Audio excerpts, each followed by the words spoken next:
예, 오늘 전해드릴 말씀은 제헌절, 대한민국 제헌절 77주기를 맞이해서 구약성경 신명기 31장 14절부터 23절 말씀 가지고 이스라엘이 먹어 배부르고 살찌면 배반할 것에 대한 예고가 주는 교훈이라는 제목으로 말씀드리겠습니다. 그래서 오늘 이 제목이 이스라엘이 먹어 배부르고 살찌면 배반할 것에 대한 예고가 주는 교훈, 이러한 것이 오늘 말씀이 되겠는데요. 그래서 오늘 제헌절 77주기인데 사실은 요거 오른쪽에 요 그림을 요게 그림이 뭐냐면 요게 제헌국회입니다. 제헌국회 처음에 이제 5월 10일 총선거가 이루어진 후에 앞에 이제 이승만 대통령이 제헌국회를 열는 그러한 모습인데요. 그래서 이제 여기에서 바로 우리나라 이렇게 자유민주주의 헌법을 제정을 해서 그 7월 17일 이제 이렇게 공포한 건데 왜 7월 17일 날 요거를 이제 공포를 했냐면은 그 7월 17일이 그 우리나라 조선 왕조가 이제 이렇게 기념일, 조선 왕조 그 건국 기념일인가 그 동일한 날이라고 그럽니다. 그래서 요때 이제 7월 17일로 정했다 이렇게 이제 이렇게 날짜를 이렇게 보고 있는데요. 근데 이제 오늘 우리가 이렇게 제목이 이스라엘이 77주기의 제목이 이스라엘이 먹어 배부르고 살찌면 배반할 것에 대한 예고가 주는 교훈이다. 그러니까 배반이라는 말이 있는데 요거는 이제 하나님을 배반한다 이런 뜻입니다. 그런데 이 하나님을 배반한다 이런 뜻이지만 이것이 또 우리나라 상황에서 볼 때는 이 제헌절 우리가 건국한 지 1948년 그래서 거의 뭐 77년 이렇게 돼가고 있잖아요. 그래서 이렇게 정말 오늘날 우리나라가 이렇게 잘 이렇게 이제 여기 나온 것처럼 정말 잘 살게 됐습니다. 예, 정말 먹어 배부르고 살찌게 되고 이렇게 잘 됐을 때 오늘날 요 제헌절 70주기에 요 하나님의 이스라엘이 배반하듯이 오늘 우리 대한민국은 또 요 자유민주주의 체제를 배반하는 이제 그러한 상황에 우리가 이제 77년밖에 안 됐는데 이렇게 타락하고 있는 이제 그러한 이제 상황에 이렇게 도달한 것 같아서 제가 오늘 이렇게 말씀을 전해드립니다. 그래서 오늘 요거를 보시면은 여기에 뭐냐면요. 제가 여기 써놨죠. 대한민국은 제2식민지 시대 및 제3의 6.25 전쟁 중이다. 이렇게 써놨어요. 그래서 여기 오른쪽에 보면은 요 식민지 시대 여러분들이 다 기억하실 겁니다. 오른쪽에 있는 게 바로 요게 물론 이제 어제 이렇게 제헌절 우리 밑에 그 제헌절 행사를 했어요. 77주년 제헌절 경축 왼쪽에 그림 보면요. 요게 이제 이렇게 거기 찍은 게 있는데 비가 와서 이제 이렇게 의비를 입고 찍었는데 개헌막 언행 국회 잔디마당 도래 새긴 글귀는 요게 이제 77주년 제헌절 경축식 때 이렇게 행사를 한 건데 근데 제가 오른쪽에 있는 게 그게 뭐냐 하면은 일본의 그 식민지 시대에 그 우리나라 총독이라고 합니다. 총독들입니다. 3대, 4대, 5대, 6대 총독들이에요. 요거 이제 경복궁 조선 총독부 앞에서 찍은 사진인데 여기에 크게 확대하면요. 그래서 여기 보시면은 여기에 보면은 왼쪽 두 번째가 6대 총독. 그 다음에 이제 가즈사케이고요. 그 다음에 맨 오른쪽, 그 오른쪽에 있는 사람이 제3대, 제5대 총독을 지낸 사이토 미코토입니다. 그리고 이제 일본 해군 출신인 사이토는 이제 일본 해군 출신인데요. 문화 통치로 이제 이렇게 통치를 해왔는데, 이제 이런 사람들이 각자 이렇게 특색이 있게 이렇게 했는데, 이거 일본 식민지 시대. 근데 제가 왜 이 그림을 그려놨냐? 제가 여기 써놨죠. 대한민국은 제2식민지 시대라고. 그 다음에 제3의 6.25 전쟁. 6.25 전쟁은 끝났는데 왜 제3의 6.25 전쟁이요? 예, 지금 우리나라는 이게 일본 식민지 시대가 왜 식민지라고 그런 거예요? 국민 주권을 잃어버렸기 때문에.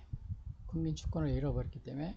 그럼 오늘날 우리 대한민국은 여기 77주년 제헌절 경축식을 하지만은 이게 과연 국민 주권을 예?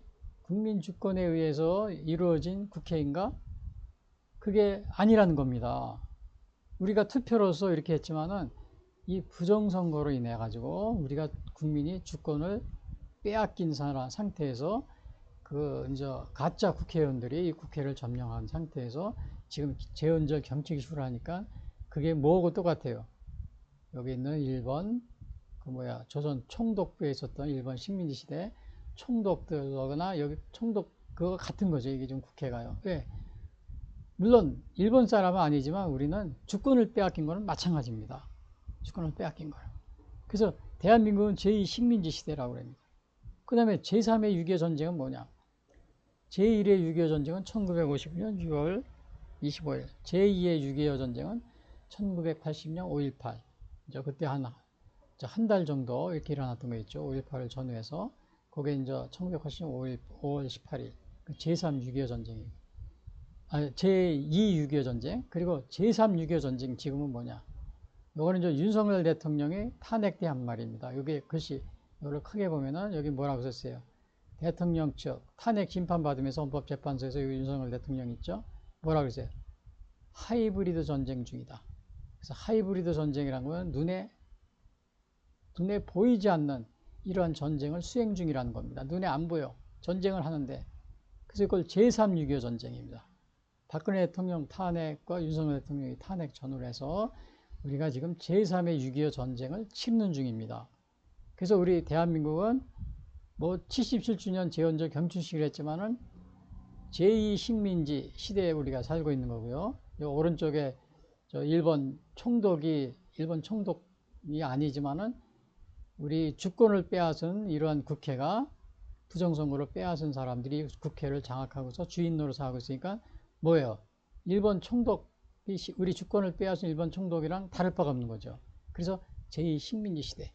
근데 이거를 막아냈다고 자랑하 여기 보니까 뭐 국회 계엄을 막아냈다고 이걸 이렇게 자랑하고 그러는데 이게 계엄을 막아냈다 여기 보시면요. 맨손으로 장갑차 막은 시민 등 5명 의원시 의장 재헌절 경축식서 소개.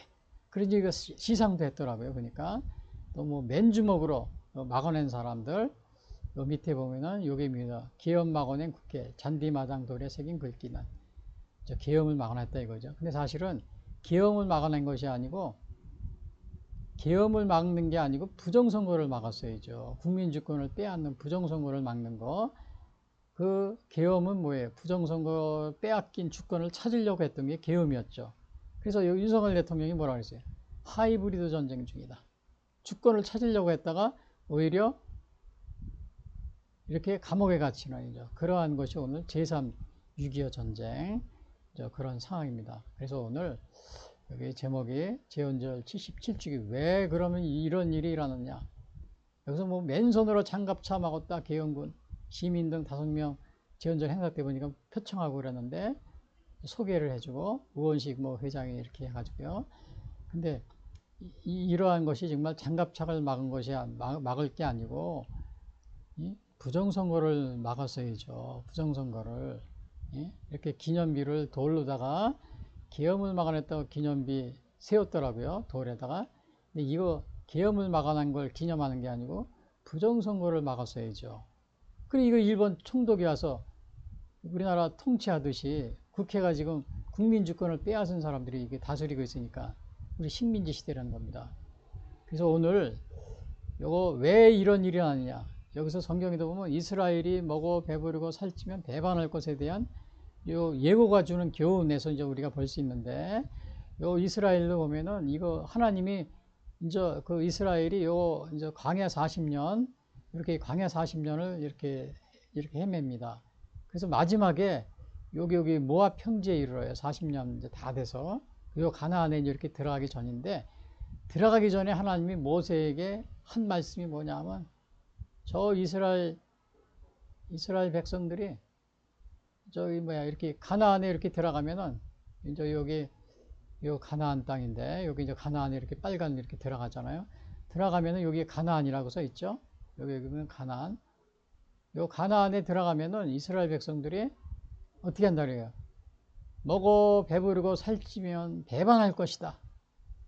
우상을 섬기고 나를 버리고 내 언약을 어기고 배반할 것이다. 이제 이거에 대해서 모세에게 알려줍니다.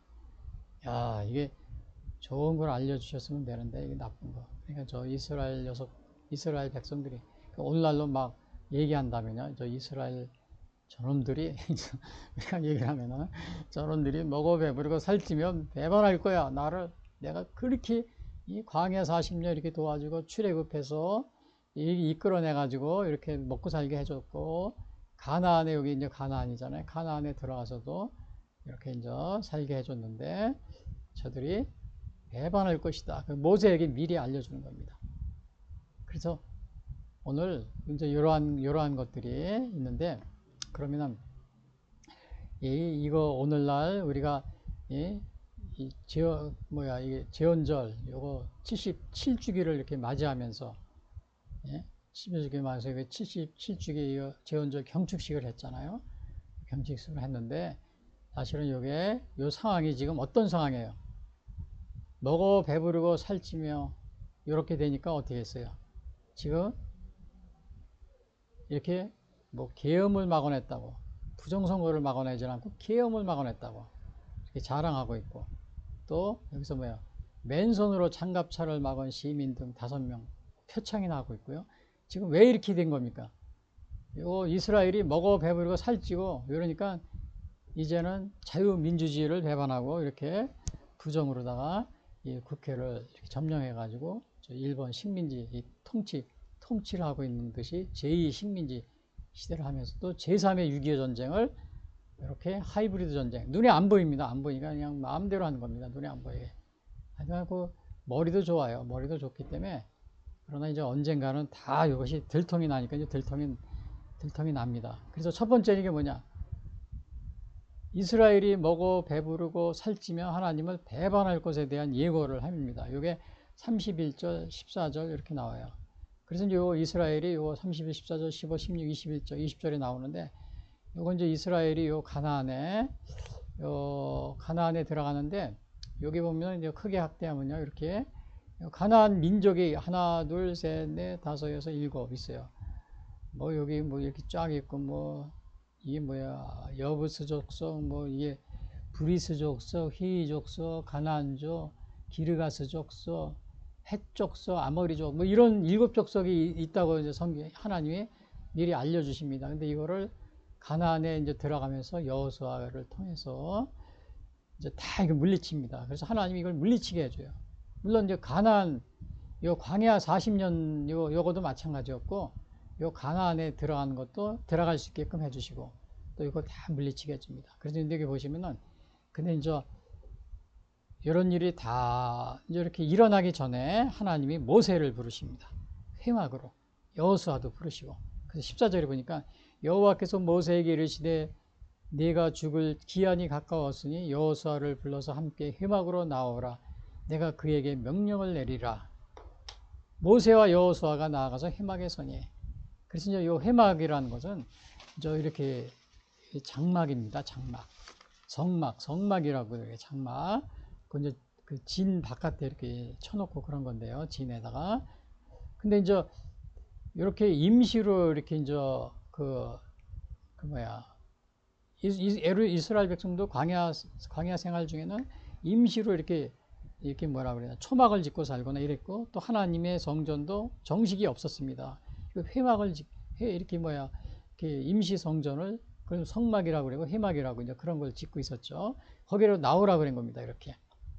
예? 그 모세가 이제 죽을 때가 기한이 가까워졌으니까 여호수아하고 이거를 회막이라고 그랬는데, 요 회막을 영어로 보니까 여기서 텐트 오브 미팅이라고 했어요. 텐트 오브 미팅. 그래서 요 앞으로 이제 이렇게 나오라고 그래가지고 모세가 이렇게 여호수아하고 같이 나간 겁니다.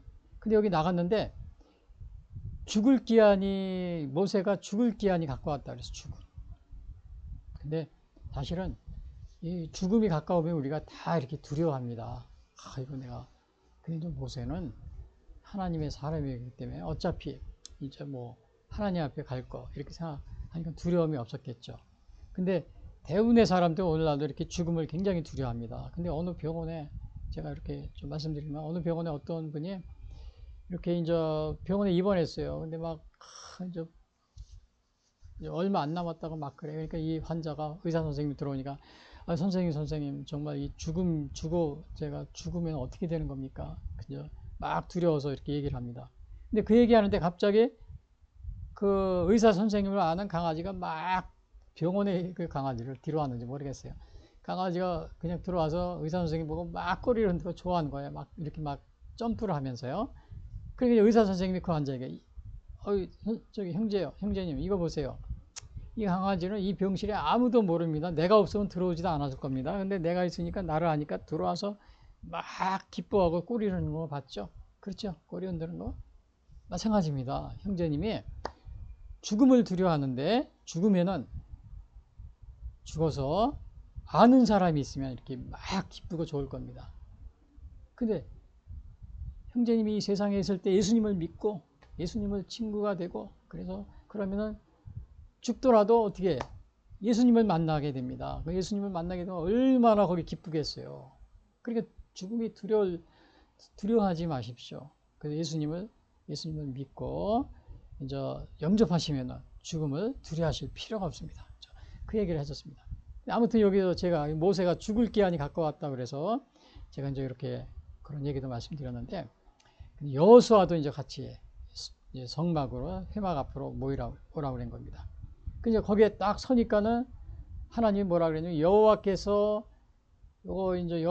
구름 기둥 가운데서 장막에 나타나시고 구름 기둥은 장막 문 위에 머물러 있더라.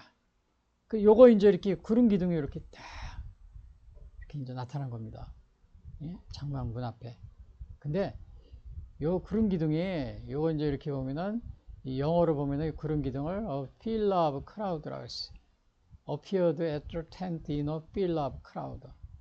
그래서 요 구름 기둥이 바로 이렇게 장막에 딱 나타나. 그래서 사실은 이스라엘이 광야 생활할 때 이 구름 기둥이 이렇게 움직이면 또 같이 움직이고 낮에는 구름 기둥, 밤에는 안 보이죠. 그리고 밤에는 불 기둥. 여러분 이게 얼마나 놀라운 일입니까? 이게 구름 기둥과 불 기둥이 인도했다는 거. 그래서 이스라엘 백성들은 하나님이 계셔 안 계셔? 하나님이 계시는 거예요. 뭐 증명해봐. 이렇게 증명하거나 이렇게 논쟁할 뭐 필요가 없어요. 왜? 직접 봤기 때문에. 시내산에서도 직접 구름 가운데 또 그냥 그런데 강림하는 하나님을 다 봤거든요.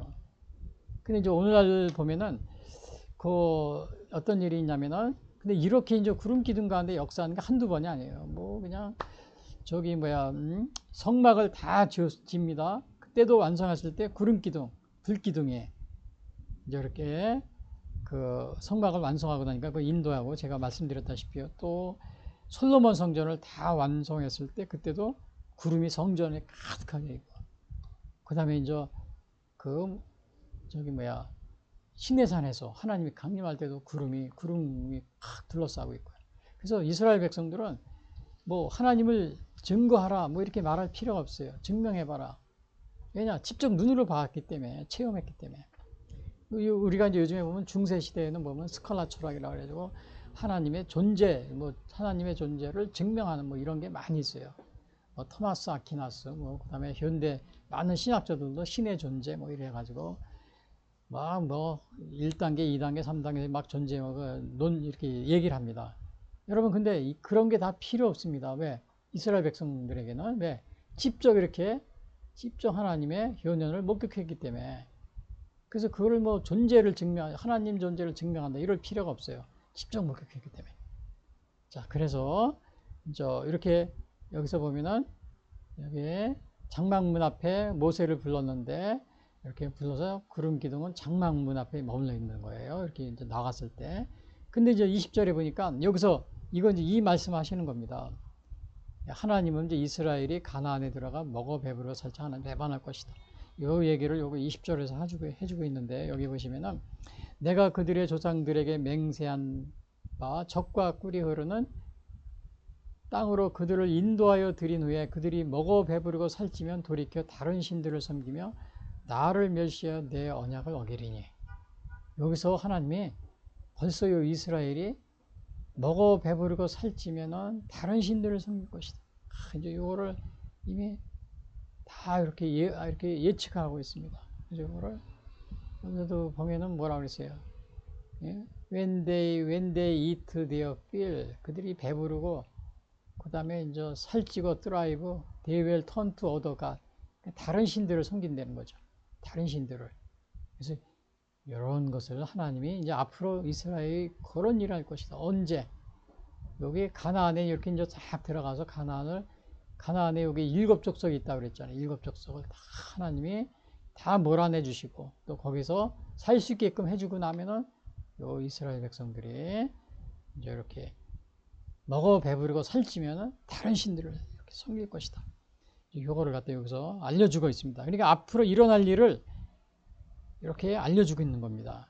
근데 여기서 보면은 하나님이 왜 이거를 여기서 하나님이 이거를 정말 모세에게 미리 알려주시냐면요. 그냥 여기서 보면은, 예? 하나님은 이 자식을 양육하듯이 이스라엘을 양육했다고 그럽니다. 그래서 그게 이사야서 1장 2절에 나와요. 여기 보면은 하늘이여 들으라, 땅이여 귀를 기울이라, 여호와께서 말씀하시기를 내가 자식을 양육하여. 그러니까 이스라엘을 갖다 자식을 양육한 거예요. 그러니까 이게, 예? 하나님이 자식을 양육하듯이 이스라엘을 양육한 겁니다. 그 다음에 여기 호세아서 2장 8절로 보면 곡식과 새 포도주와 기름은 내가 그에게 준 것이요. 자, 이거 보세요. 곡식과 새 포도주는 우리가 열심히 일해서 얻은 거야. 우린 보통 그렇게 생각하잖아요, 기름. 근데 이거를 하나님이 준 것이라고 그럽니다. 하나님이. 예? 그래서 여러분 우리가 정말 오늘날 이렇게 뭐 농사를 짓고 막 이렇게 해서 내가 열심히 일하면 내가 정말 추수를 많이 하고 이렇게 하는 것 같죠. 실제로는 그게 하나님이 복을 주셔야, 도와주셔야 우리가 다 추수할 수 있는 겁니다. 그래서 여기서도 그렇게 하나님이 그걸 도와주셔, 내가 준 거라고 그랬잖아요. 그 다음에 바알을 위하여 쓴 은과 금도 그에게 더하여 준 것이거늘 그들이 알지 못한다. 여기 바알 신을 섬기는 거예요. 하나님이 주셨는데 우상을 섬기는 거예요. 근데 이거를 하나님이 주신 걸 가지고 바알을 섬기는 겁니다. 근데 이거를 이스라엘이 알지 못한다고 그랬어요. 그러니까 하나님의 얼마나 답답해요. 왜? 자식처럼 양육을 했는데, 예? 자식처럼. 여러분 한번 생각을 해보세요. 여러분들의 자녀가 있는데, 여러분들이 어릴 때부터 그냥 기저귀 채워주고, 젖 먹여주고 해서 키웠어요. 키워가지고 다 대학까지 보내고 취직까지 다 시켰는데, 그 자녀가 부모를 멸시하고, 또 부모에게 효도하지 않고, 그러면 여러분 마음이 어떻겠어요? 지금 이스라엘이 그냥 취직해서 잘 결혼해서 잘 먹고 잘 살고 애 낳고 그러니까 부모를 무시하는 겁니다. 부모를 무시. 그거 똑같은 겁니다. 그리고 여기서 하나님이 그랬죠. 이스라엘이 가나안에 들어가 먹어 배부르고 살찌며 하나님을 배반할 것이다. 이제 이것을 여기서 얘기해 주고 있습니다. 그래서 오늘 여기 보면은 이거는 뭘 의미하냐면은 이스라엘은 이스라엘의 풍요로운 소출과 이방 나라들과의 무역으로 인한 풍요를 바알신, 그러니까 바알신이 내린 은혜로 알고 바알을 섬기는 겁니다. 이거 하나님이 주신 건데 하나님을 섬기고 하나님께 감사해야 되는데 이게 바알신이 준 걸로 알고 바알신을 섬기는 거예요. 그래서 오늘 그러면 이렇게 저기 질문이 있겠어요. 첫 번째 질문. 대한민국은 자유민주주의 제도를 택하여 하나님의 은혜로 잘 살게 되었지만 먹어 배부르고 살찌니까 하나님을 배역하는 공산주의를 추종하고 있지 않은가? 자, 지금 우리가 77년이 됐어요. 그러니까 지금은 정말 요즘에 뉴스를 듣고 그래도 우리나라가 이제 잘 산다고 그러더라고요. 세계 경제 미디 군사력 미디 그리고 일본보다도 더 우리가 개인 GDP가 더 높다고 막 그러고요. 자, 아무튼 그게 사실인지 아닌지 모르겠지만 우리가 그렇게 부족함이 없이 지금 다른 나라 사람들이 와도 그럽니다. 유럽 사람들이 와도 우리나라 참 살기 좋다고. 자, 근데 이거 우리가 이렇게 하나님의 은혜로 우리가 이렇게 살게 되었는데 이게 살찌니까 하나님이 배역하는 공산주의를 추종하는. 여러분 그러고 있지 않습니까? 여기 오른쪽에 이게 보면은 이게 뭐냐면 이거 이제 제가 기사 나온 겁니다. 이게 제가 개인적인 만든 게 여기 어느 게 중앙일보 기사에 여기 써 있잖아요. 이거 중앙일보 기사. 기사 나온 거 제가 이렇게 해둔 건데요. 이분이 돌아가신 것 같아요. 김원웅 강복회장, 소련은 해방군, 미군은 점령군. 이거 이제 그 중앙일보 여기에서 기사를 해가지고 동영상을 만들어 놓은 건데 제가 뭐 시간상 다 이거를 뭐 들을 수는 없고요. 이거는 뭐냐 하면 이게 지금 우리나라가 이렇게 정말 자유민주주의 하면서 미국의 그런 보호 속에서 우리가 먹어 배부러 살찌고 있는데 이 강복 회장이 되신 분이 강복 회장은 특히 이렇게 국가 간이 투철해야 되잖아요. 근데 이분이 돌아가셨지만요. 소련은 해방군, 미군은 점령군이라고 이렇게 이런 식으로 얘기를 합니다. 그러니까 이게 지금 뭐예요? 여기 이스라엘하고 똑같지 않아요? 먹어 배부르고 살찌게 되니까 어떻게 돼요? 하나님을 배역할 듯이 오늘 요 자유민주주의 제도를 택해서 특별히 그 미군의 도움으로 우리가 이렇게 살게 되었는데 이거를 정말 미군은 이렇게 소련은 해방군, 미군은 점령군 이런 식으로 하고 있습니다. 예? 또 우리가 보면은 또 이 질문은 적용 두 번째요. 질문. 현재 미국에서 주한미군 주둔 방위비를 더 내라고 하니까 이 기회에 미군 철수시키고 독자적으로 운영하여 자주권을 되찾자고 하는 사람들에 대해 어떻게 생각하는가? 지금 이제 우리나라 트럼프 대통령이 뭐 사실은 그냥 막 지금 굉장히 전 세계적으로 다 그렇죠. 뭐 세금도 그렇고 특별히 우리나라 주둔비를 뭐 14조까지 100억 달러까지 이렇게 내라 이제 막 그러고 그러니까 이제 많은 사람들이 방송에 어제도 어느 방송에서 애국 방송에서 뭐 애국 방송인지 뭔지 모르겠어요. 국가를 대변하는 이렇게 방송을 했는데 우리도 미군 철수시키고 우리가 그 돈으로 우리 스스로 무기도 개발하고 우리 스스로 지키자. 그런 식으로 이렇게 막 얘기하면서 이제 이렇게 우리 주권을 이제 이렇게 더 이상 의지하지 말고 살면서 이렇게 우리 스스로 해나가자 막 이렇게 얘기합니다. 근데 여기 오른쪽에 요 기사가 보면은 요거는 요게 누구냐 하면은 이재명 성남시장 할 때입니다. 당시에 이재명 성남시장 할 때 트럼프 대통령이 지금 재선됐지만 그 당시에 처음 대통령 됐을 때 그때도 방위비 올리자고 그랬었어요. 그때 이재명 그때 성남시장일 때요. 미군 철수 각오한다. 이렇게 하고요.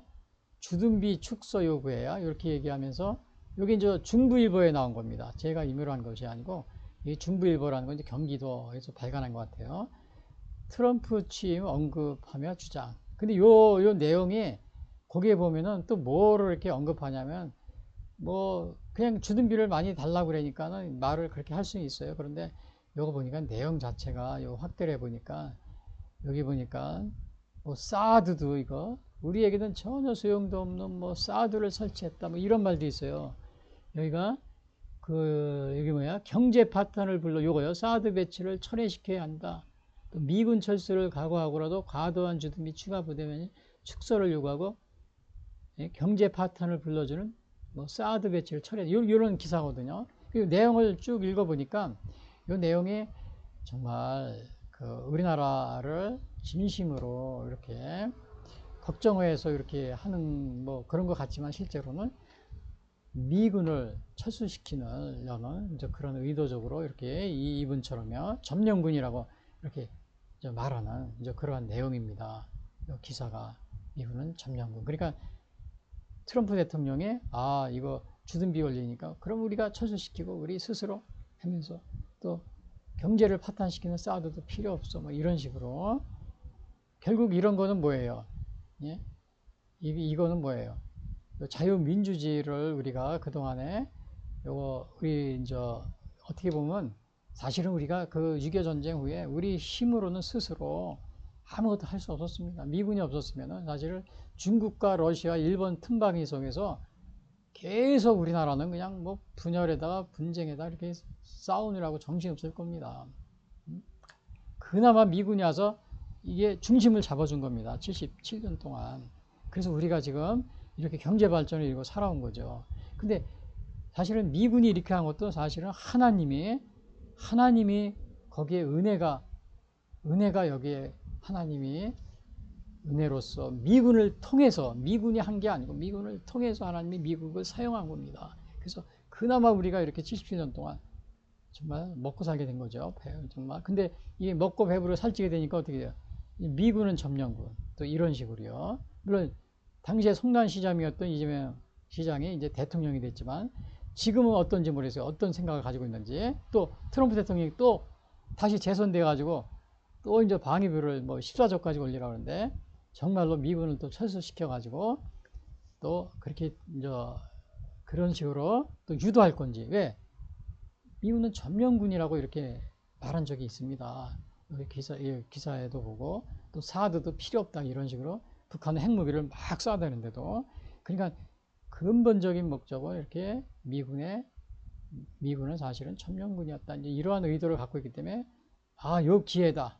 미군이 이제 이때 그 주둔비를 더 요구하니까 이때 그 핑계 담아서 철수시키자. 아마 이런 식으로 나갈지도 모릅니다. 그러나 제가 요 위험성에 대해서 요 위험성은 제가 나중에 또 말씀드리겠지만은 요게 제가 요거는 굉장히 그렇게 좀 위험합니다. 왜냐 이 동아시아는 제가 여기 지도를 좀 놓지 않았죠. 우리나라는 그 중국과 러시아, 일본 사이에 끼어 있습니다. 각자 중국, 러시아, 일본은 서로다가 우리나라를 차지하려고 그래요. 근데 미군 때문에 우리가 균형을 유지하고 있는 겁니다. 근데 미군이 여기서 정말 여기 정말 철수를 각오한다. 이재명 대통령처럼 당시에 물론 성남시장 때 한 얘기지만 그래서 철수를 이렇게 점령군이라고 생각하고 있으니까요. 철수를 단행한다면은 우리나라는 조선 말로 다시 돌아갑니다. 뭐 우리가 지금 국력이 경제력도 좋고 국력도 많이 발전했는데 지금은 달러 그때요. 그렇지 않습니다. 내적으로 분열이 되면요. 내적으로 분열이 되면 아무리 국력이 세도 외부 세력을 막을 수가 없어요. 그거는 저기 저기 시리아나 아니면은 뭐 베트남전 뭐 멀리는 뭐 가깝게는 베트남전에서 볼 수 있잖아요. 예? 미군이 철수하니까 금방 무너지잖아요. 그 다음에 또 시리아 같은 경우도 계속 분열이 되니까 발전할 그러한 기회가 없는 겁니다. 우리나라는 그렇게 될 가능성이 굉장히 많습니다. 중국, 러시아, 일본의 그런 세력 다툼 속에서. 그나마 미군 때문에 있는 건데, 요거를, 이게 주한미군 주둔 방위비, 이거 잘 처리를 해야 됩니다. 성남시장이 이렇게 했던 것처럼, 주둔비 더 요구하면 철수시키지. 뭐 이렇게 이런 식으로 점령군이니까 이런 식으로 했다가는 이 나라가 굉장히 위험에 처할 수 있어요. 그리고 16절에 보면 또 이래요. 또 여호와께서 모세에게 이르시되 너는 내 조상과 함께 누리려니와 내 백성은 그 땅으로 들어가 내 백성은 그 땅으로 들어가 음란히 그 땅의 이방신들을 따르며 일어날 것이요 나를 버리고 내가 그들과 맺어 언약을 어길 것이라. 그러니까 이제 이것도 같은 얘기예요. 예? 이스라엘이 가나안에 들어가 먹어 배부르고 살찌며 하나님을 배반할 것이다. 이제 그거를 다시 반복해서 이렇게 얘기하고 있는 겁니다. 그래서 오늘 여기 이제 이렇게 보시면은 제가 앞에서도 여기 말씀드렸지만은 우리나라가 여기 중국, 일본, 러시아 요 사이에 이렇게 껴있기 때문에 미국이 만약에 여기 이재명 요 당시 성남시장 그때 생각처럼 주둔비 올리면 미군 철수시켜. 그리고 우리 미군은 점령군이니까 그냥 우리 스스로 뭐 해. 우리가 하면 돼. 이런 식으로 이렇게 했다가는 어떻게 되겠어요? 상상 이상으로 뭐 우리가 스스로 국력이 강하니까 우리는 이제 할 수 있어. 옛날하고 달라. 조선 말하고 달라. 이게 그렇게 하겠지만 그게 아닙니다. 오늘 이스라엘이 하나님이 떠나니까 그냥 완전히 어떤 상황에 처해지는가 이거 한번 보세요. 제헌절 70주기에서 이스라엘이 먹어 배부러 살찌면 배반할 것에 대한 예고를 해주셨는데 그 첫 번째를 뭘 봤어요? 이스라엘이 먹어 배부러 살찌면 하나님을 배반할 것에 대한 예고를 해주셨어요. 두 번째는 뭐냐? 이 이스라엘의 배반에 대하여 그럼 하나님이 어떻게 재앙을 예고하십니다. 이래서 여러분 지금 단순히 이게 지금 미군 철수를 각오하고 여기 뭐냐 주한미군 주둔 방위비를 더 내라고 하니까 여기 미군 철수를 각오하고 또 사드도 철수시키고 미군은 점령군이니까 우리가 보내서 우리 스스로 이제 지켜야지 이렇게 그런 식으로 생각했다가는 어떠한 일을 당할 수가 있느냐. 여기 이스라엘이 재앙을 예고했다 그러잖아요. 엄청난 재앙이 이스라엘이 나옵니다. 그래서 우리가 요 이스라엘의 교훈을 거기에서 우리가 찾아봐야 되는 거예요. 그래서 여기서 보면 교훈이라고 그랬잖아요. 교훈. 이스라엘이 어떻게 멸망하는지 거기에 대한 교훈을 찾아본다 그랬죠. 그래서 17절에 보면 이런 말이 있어요. 이거 이제 이스라엘이 멸망에 이제 마지막 멸망에 대한 그 그림인데요. 여기 보시면은 17절에 보면 이런 말이 있어요. 내가 그들에게 진노하여 그들을 버리며 내 얼굴을 숨겨 그들에게 보이지 않게 할 것인즉 그들이 삼킴을 당하여 허다한 재앙과 환난이 그들에게 임할 그때 그들이 말하기를 이 재앙이 우리에게 내리면 하나님이 우리 가운데 계시지 않은 까닭이 아니냐 할 것이라. 그래서 이렇게 하나님을 먹고 배부리고 살찌면은 하나님을 배반한 것으로 끝나는 것이 아니고 거기서 끝나는 게 아니고 뭐예요? 재앙이 다가온다. 재앙.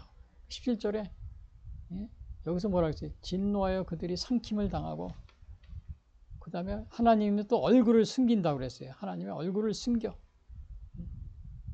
그 다음에 그들의 재앙과 환난이 임할 때 이제 그때는 이제 이스라엘 백성이 아유 우리 죽겠네. 그때서야 후회하고 그러겠죠. 이미 그러면 그래서 우리는 그래서 이제 지혜로운 사람은 뭐냐면 지혜롭지 못한 사람은 아주 어려움을 당하면 그때서 후회하고 뉘우치는 거.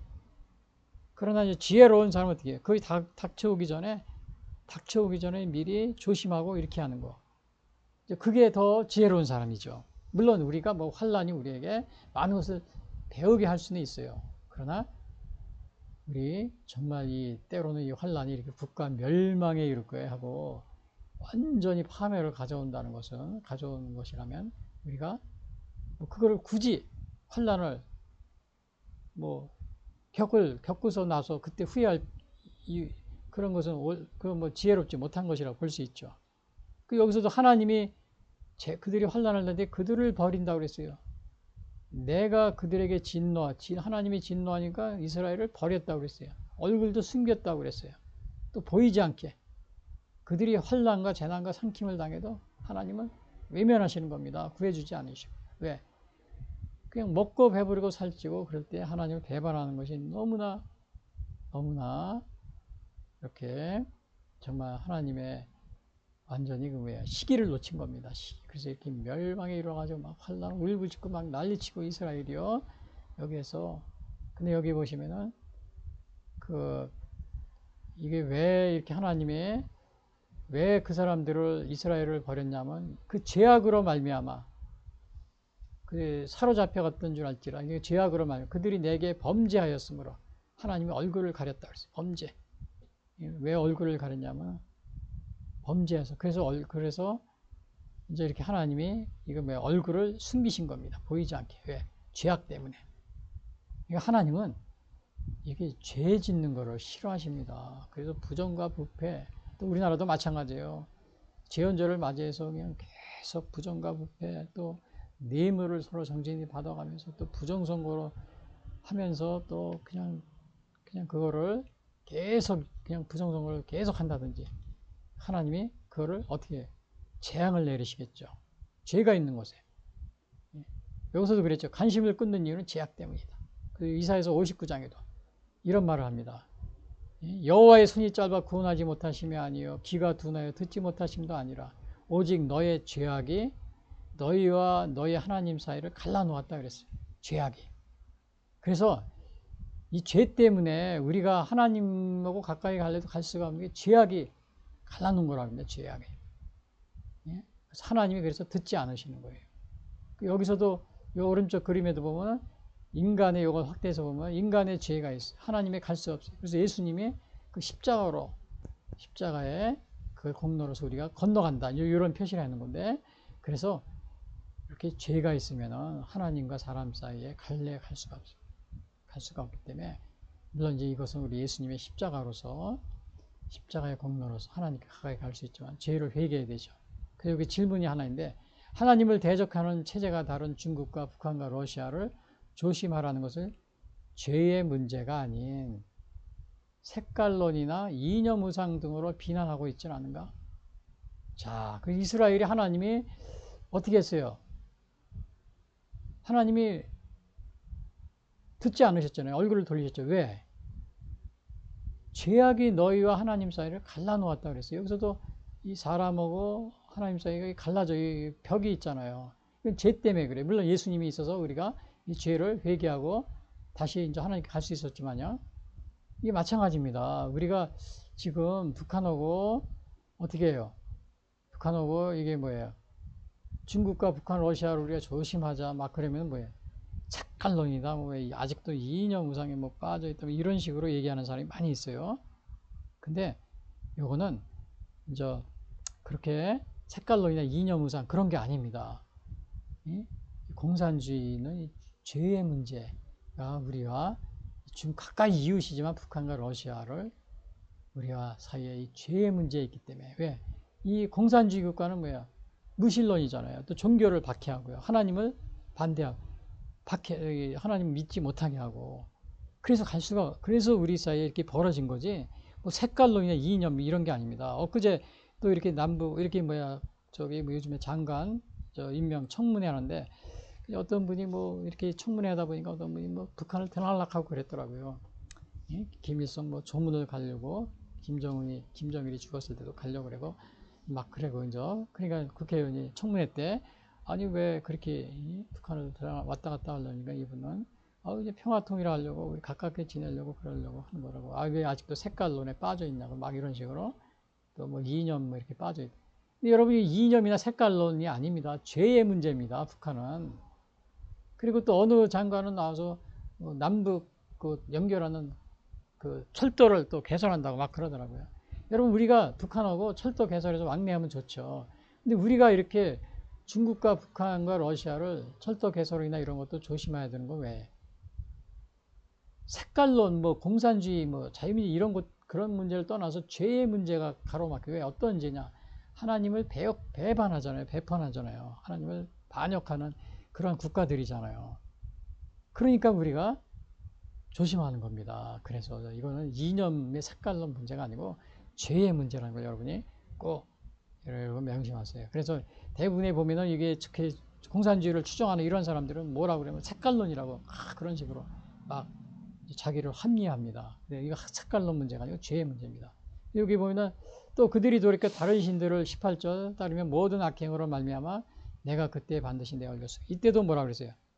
하나님의 얼굴을 숨기신다고 그랬어요. 실제로 하나님의 지금 얼굴을 호세아서에 보면 완전히 하나님의 얼굴을 숨기는 게 이런 게 나옵니다. 예? 그래서 곡식과 새 포도주와 호세아서 2장 8절 내가 그에게 준 것이요. 그러니까 하나님이 그러십니다. 곡식과 새 포도주와 기름은 내가 줘요. 여러분 곡식, 새 포도주, 기름 내가 열심히 일해가지고 새벽같이 일어나서 농사 짓고 물 내고 막 그래서 추수하고 그런 거지 왜 이것이 뭐 하나님이 왜 주신 거야? 뭐 이렇게 생각할 수 있어요. 근데 하나님이 주셨다고 그랬어요. 여러분 우리가 이게 추수하고 먹는 이 곡식 이런 것도 그냥 여러분들이 열심히 일해서 그것이 얻는 게 아닙니다. 하나님의 복입니다. 하나님이 주신 복이에요. 그 다음에 바알신을 이게 우상을 섬기는 데 쓰는 은과 금도 하나님이 주셨다고 그랬어요. 근데 그들은 알지 못한다고 그랬죠. 그러므로 내가 내 곡식을 그것이 익을 계절에 도로 찾으며 익을 계절에 찾는다. 그러니까 어떤 방법인지 모르지만 하나님이 뭐 태풍을 분게 한다든지 뭐 열매를 못 먹게 하고 우리는 때로는 그런 적이 많이 있잖아요. 그러니까 그 못 먹는 겁니다. 내가 또 새 포도주를 그것에 맛들기 시에 도로 찾으며 포도도 열매를 못 맞게 한다. 또 그들의 벌거벗은 몸을 가릴 내 양털과 내 살. 그러니까 우리가 생활하는 모든 것들이 하나님이 주신다는 것을 여기서 또 말하고 있어요.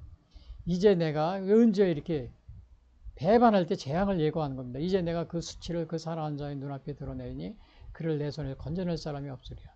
내가 그의 모든 회락과 절기와 월삭의 안식일과 모든 명절을 폐하겠고 그가 전에 이르기를 이것은 나를 사랑하는 자들이 내게 준 것이라 하다. 그러니까 이러한 그 재앙이 임하는데 또 마지막으로 여기 보면은 어떤 또 재앙이 임하냐면 여기 보니까 그 포도나무와 무화과를 거칠게 하여 수풀이 되게 하며 그러니까 과실도 못 맺게 하는 겁니다. 그가 귀고리와 폐물로 장식하고 들짐승이 먹게 하고 그가 사랑하는 자를 따라가서 낮에 잃어버리고 향을 살라 바알들을 섬긴 시일대로 내가 그에게 벌을 주리라 여호와의 말. 그러니까 이러한 재앙을 내리는 겁니다. 이러한 재앙. 그러니까 이것은 우리 생활에서 하나님을 배반하고 하나님을 배역하고 정말 먹고 배부르고 살찌니까 그것에 대해 하나님의 은혜에 감사하지 못한 사람들에게 이렇게 하나님은 우리의 삶 전체 속에서 하나님이 이렇게 외면하시고 재앙을 내리신다. 이런 걸 우리가 보게 됩니다. 그래서 그럼 제가 하나 더 질문했어요. 제헌절을 맞이해 국가적인 죄악을 회개하지 않고 무시하며 하나님의 징계가 따른다는 사실을 알고 있는가? 그렇죠. 여기 보니까 또 이게 뭐예요? 크게 하면 계엄 막아낸 국회 잔디마당돌의 책임이에요. 계엄을 막을 게 아니고 부정선거를 막아야죠. 지금 일본 예? 식민지 통치하듯이 총독이 지금 우리 대한민국 식민지 시대입니다. 일본 제2식민지. 왜? 주권을 빼앗긴 사람. 빼앗아 갔으니까. 부정선거로. 그리고 여기에 두 번째는 뭐예요? 헌법을 제정하는 국회의원과 정치인을 뽑는 선거가 부정으로 치러지고 이를 국민들이 묵인하면 어떠한 일이 일어나는가? 예? 여기서 이 사람들이 뭐예요? 맨손으로 장갑 차막은 시민 등 5명, 원식 의장, 제헌절 경식서 소개, 또 이 상을 주더라고요. 이게 뭐야? 장갑차를 막을 게 아니라 이 시민들은 이런 뭐야? 부정선거를 막았어야죠. 예? 부정선거. 그러니까 이를 국민이 묵인하면 어떠한 일이 일어나? 이거 하나님이 예비한 게 뭐예요? 재앙을 예고했다. 재앙. 예? 재앙이 다가옵니다. 하나님은 불의를 싫어하세요. 거짓을 싫어하시고 예? 부정으로 속이는 걸 남들을 속이는 걸 싫어하시고 예? 그래서 이스라엘은 결국은 멸망에 이르게 되잖아요. 그래서 이거 이제 부정선거라고 그러면 이게 음모론의 망상에 빠졌다고 온 언론들이 요거 이제 크게 확대면 이겁니다.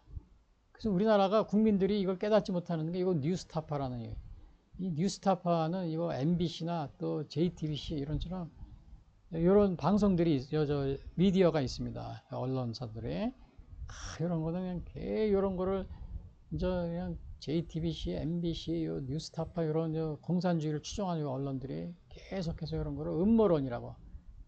그러니까 국민들을 세뇌시킵니다. 그러니까 국민들은 이거를 모르는 거예요. 음모론이라고. 여기서 뭐라 그랬어요? 헌법을 제정하는 국회의원과 정치인을 뽑는 선거가 부정으로 치러지고 이를 국민들이 묵인. 어떠한 일이에요? 이런 언론들의 속으면 어떠한 일이 이 나라가 계속 속으면 돼. 우리에게 뭐가 임하겠어? 재앙이 임하게 됩니다. 어떠한 식으로든 아까 호세아서 여기 재앙이 임하는 거 봤죠? 엄청난 재앙이 이스라엘 나중에 멸망하는 이 재앙이 이루어졌잖아요. 그래서 오늘 이스라엘이 77주기 먹어 배부르고 살찌면 배반할 것에 대한 여호와가 주는 교훈이 뭐냐? 첫 번째 교훈이 뭐였어요?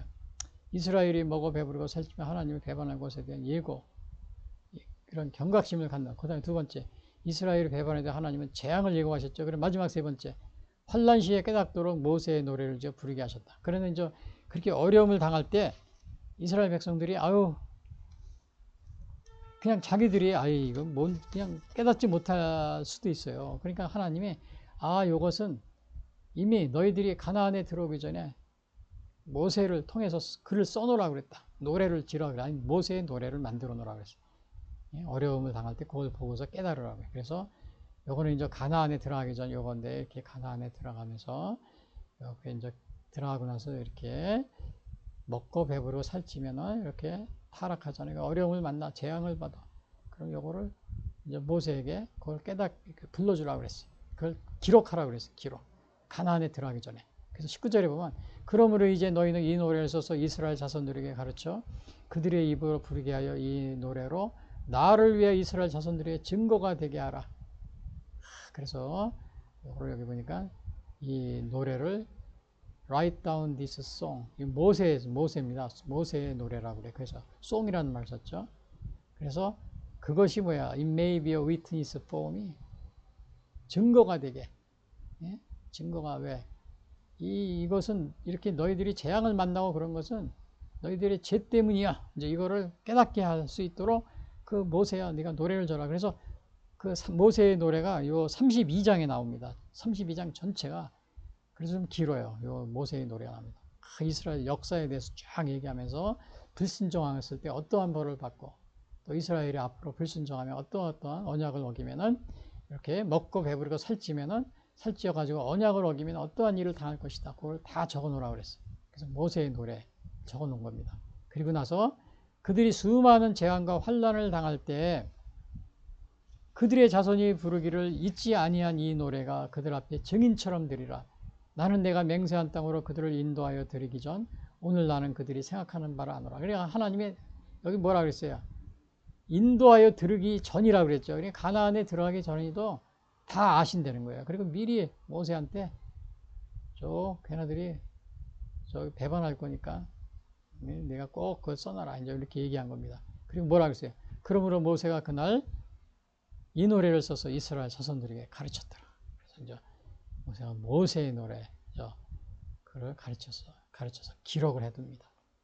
기록해뒀는데, 그래서 이 노래라는 것은 뭐예요? 노래는 의미를 전달하는 효과적입니다. 그래서 구약의 성경에도 보면 모세의 노래가 요 출애굽기 15장에 또 나와요. 여기 모세의 출애굽기 15장에도 그다음에 미리암의 노래도 있어요. 출애굽기 15장. 이거는 이제 홍해수를 건넌 다음에 한 노래입니다. 또 마리아의 노래, 예수님의 어머니 마리아, 성령으로 잉태된다. 그 얘기를 듣고서 마리아 이렇게 또 한 노래가 있고, 또 한나의 노래도 있어요. 사무엘상에 보면 사무엘의 어머니 한나의 노래. 근데 이런 것들은 뭐예요? 하나님의 의미를 전달해서 신앙을 고취하는 거죠. 근데 이제 지난번에 우리 제언절 때 막 노래를 몇 곡 거기서 부르더라고요. 한 6곡인가 부르는데, 그 중에서 어떤 일이 있었냐면 제언절에 5.18 님을 위한 행진곡 노래를 부르려다 야당 반대 무산되었다. 이런 게 있었습니다. 여기 오른쪽 그 기사가 그겁니다. 오른쪽 기사가 그건데, 오른쪽 기사를 이렇게 확대해 보면요. 국힘 제헌절 경축식의 임을 위한 행진곡 빼라. 요거 이제 빼라입니다. 요거를 빼라. 요게 어디에 나온 거예요? 오마이뉴스. 근데 이 오마이뉴스 논조가 보니까 그걸 왜 빼게 하느냐, 5.18 기념 정신을 살린 건데, 그런 식의 얘기를 쓰고서 국힘이 나쁘다 뭐 이런 식으로 이제 써놓은 거죠. 예? 그걸 민주화 노래인데 왜 그러냐.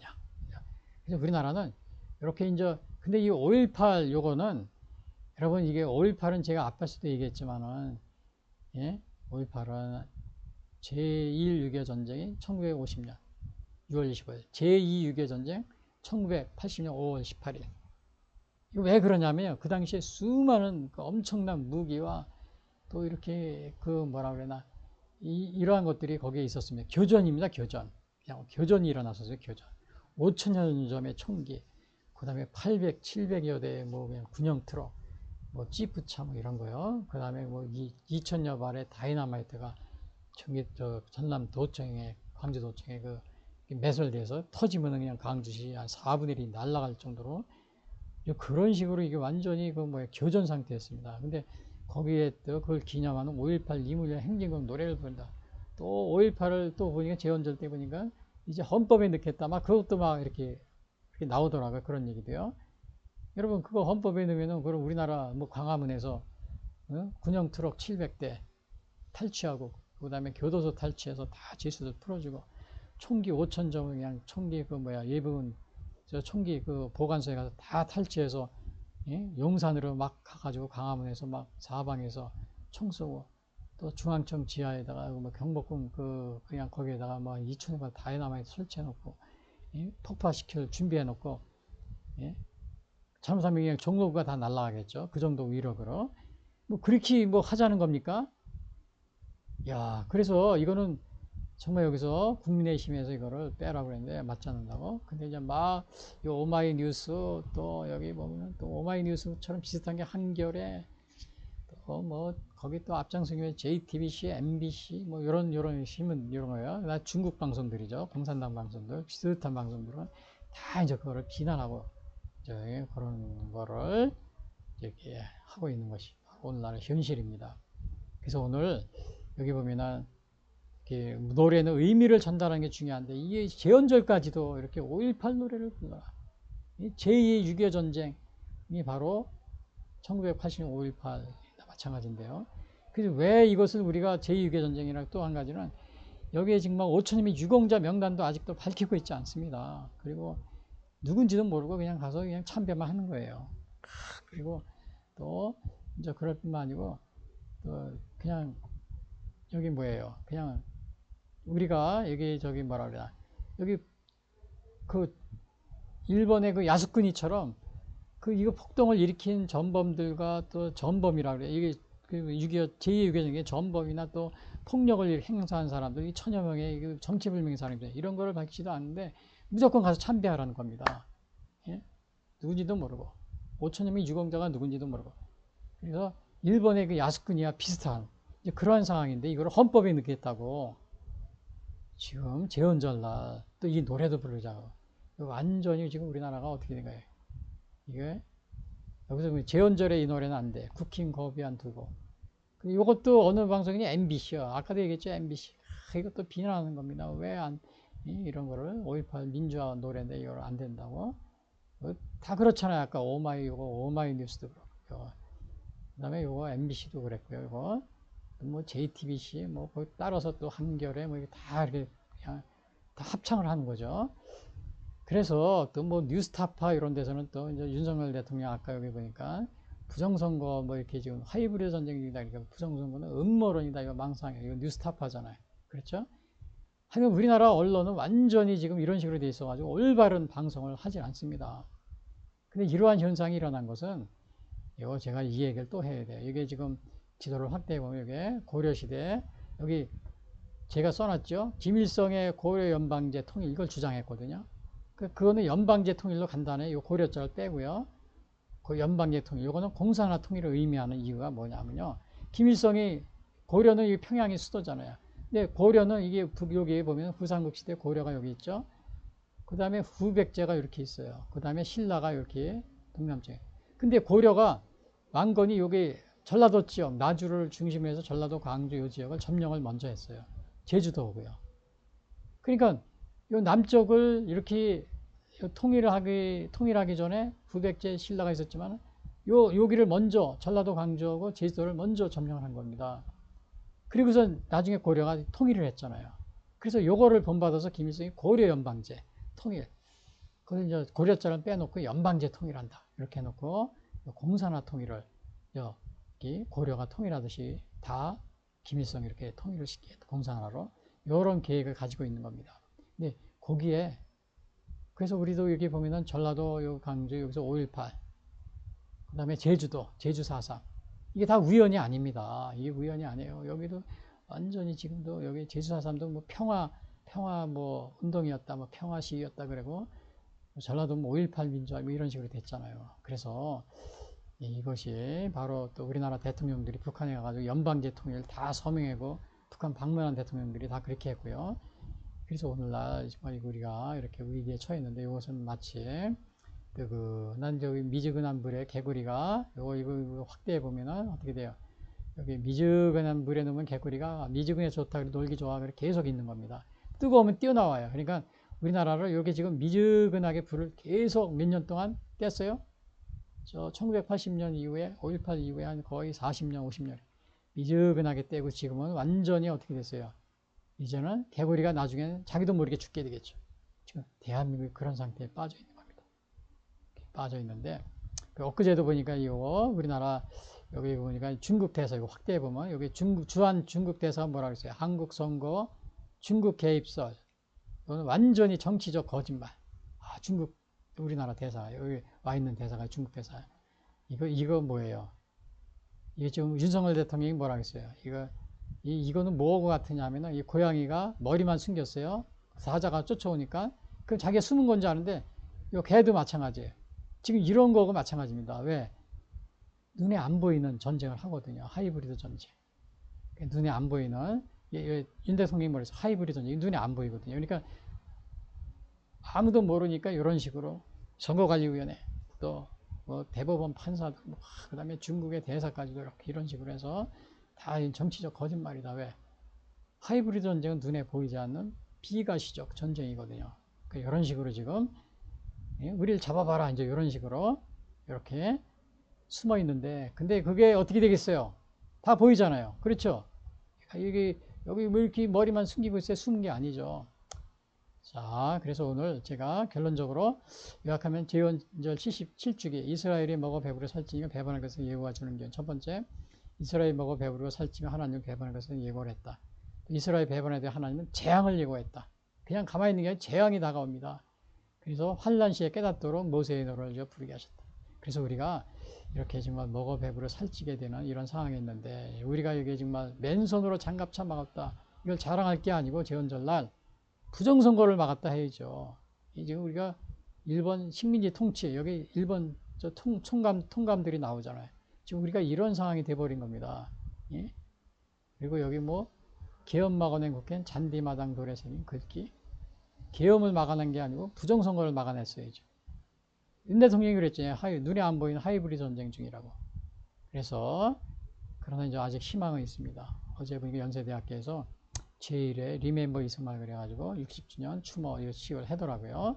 이러한 연세대에는 뭐 김대중 뭐 기념관이나 이런 건 있어도 이승만 뭐 이런 건 없었는데 여기서 이제 이렇게 하고 있습니다. 그래서 앞으로 이런 식으로 우리 재헌절 바로 이 초대 대통령 이승만 대통령이 이렇게 재헌 국회를 하면서 자유민주주의로 이렇게 출발했는데 현재 상황은 이스라엘이 배반하듯이 우리 대한민국에 지금 완전히 이렇게 일본 식민지 시대처럼 제2의 식민지 또 제3의 6.25 전쟁 그런 상황에 처해 있다는 사실 여러분이 꼭 명심하시기